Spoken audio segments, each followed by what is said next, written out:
السلام علیکم گائز. ہمارے شہر میں ابھی اولے پڑ رہے تھے، برس رہے تھے، اللہ کی قدرت. تو میں نے سوچا کہ میں آپ لوگوں کے لیے ایک ویڈیو ریکارڈ کروں. بہت زیادہ پیارا جو منظر تھا، جو بچے بہت زیادہ انجوائے کر رہے تھے. اور میں نے کہا مجھے میرے ذہن میں باتیں آ رہی تھی حضرت موسیٰ علیہ السلام کی قوم کو لے کے، تو وہ بھی میں نے کہا چلو آپ لوگوں کے ساتھ شیئر کروں، کیونکہ مجھے ابھی پتہ چلا ہے. تو میں کہتی ہوں کہ میں اپنا یہ علم اور مسلمانوں کے ساتھ بھی شیئر کروں، تاکہ اور لوگوں کے علم میں بھی اضافہ ہو.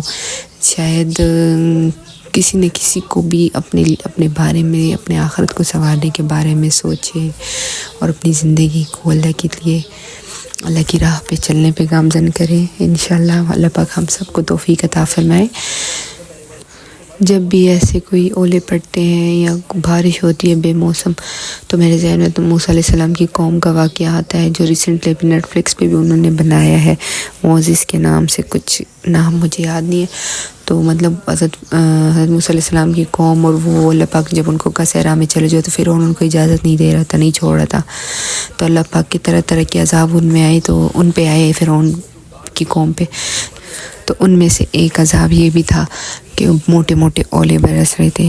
تو ابھی پچھلے دنوں پاکستان کے کئی علاقوں میں، کئی شہروں میں موٹے موٹے اولے برسے تھے. تو میرے ذہن میں وہ بھی آتا ہے کہ اللہ پاک ہم سے کس قدر ناراض ہیں. دوسرا یہ کہ آخری صدی کی طرف یہ سفر بہت تیزی سے اب جا رہا ہے. تو ہمیں اور آپ کو، ہم سب کو اپنے آخرت کی فکر کرنی چاہیے، نہ کہ دنیا کی. دنیا بہت اٹریکٹیو ہو رہی ہے دن بدن، وہ اپنی طرف کھینچتی ہے، لوگوں کو گمراہ کرنے کی کوشش کرتی ہے. لیکن یہ تو ہم پہ ڈیپینڈ کرتے ہیں نا کہ ہم اپنے آپ کو سنبھالیں، اور یہی تو آزمائش، اور اسی کا ہی تو انعام ملنا ہے آخر میں انشاءاللہ ہم سب کو.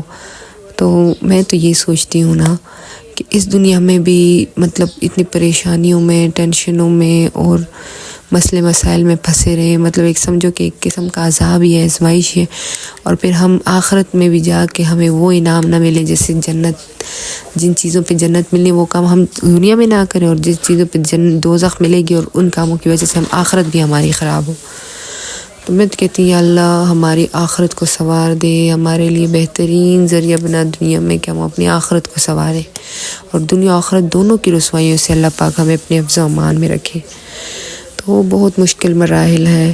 مطلب یہ دیکھیں نا، کبھی بارش کی ضرورت ہوتی، بارش ہوتی نہیں. جیسے سردیوں میں خشک سردی پڑ گئی تھی، لیکن بارش نہیں ہو رہی تھی، کتنے بیمار ہو گئے تھے لوگ، کتنا وائرل انفیکشن پھیل گیا تھا. اور اسی طرح جب اب بارشوں کا موسم مطلب نہیں ہے، مطلب فصلیں کھڑی ہیں، گندم کی فصلیں کھڑی تھی تیار، اور جس کے لیے بارش اب اچھی نہیں ہوتی، اور ان دنوں اتنی تیز بارش ہوئی، کئی لوگوں کی فصلیں خراب ہو گئی.